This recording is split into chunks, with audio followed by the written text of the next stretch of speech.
പിതാവിന്റെയും പുത്രന്റെയും പരിശുദ്ധാത്മാവിന്റെ നാമത്തിൽ ആമേൻ. വിശുദ്ധ ലൂക്കാ എഴുതിയ സുവിശേഷം 21 അധ്യായം 34 മുതൽ 36 വരെയുള്ള തിരുവചനങ്ങൾ.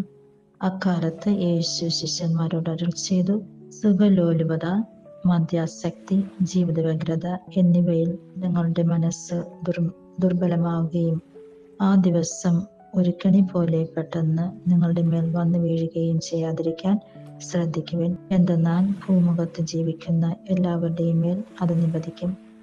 സംഭവിക്കാനിരിക്കുന്ന ഇവയിൽ നിന്നെല്ലാം രക്ഷപ്പെട്ട് മനുഷ്യപുത്രന്റെ മുൻപിൽ പ്രത്യക്ഷപ്പെടാൻ വേണ്ട കരുത്ത് ലഭിക്കാൻ സദാ പ്രാർത്ഥിച്ചുകൊണ്ട് ജാഗരൂകരായിരിക്കുവിൻ.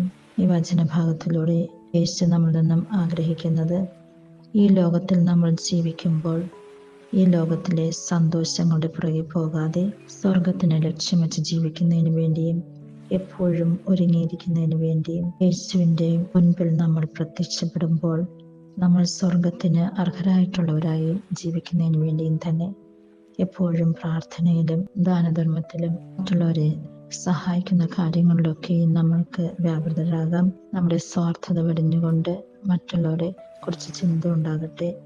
അതിനായിട്ടുള്ള കൃപാവരങ്ങൾ പിതാവായ ദൈവം നമ്മൾക്ക് ഓരോരുത്തർക്കും നൽകട്ടെ എന്ന് പ്രാർത്ഥിക്കുന്നു.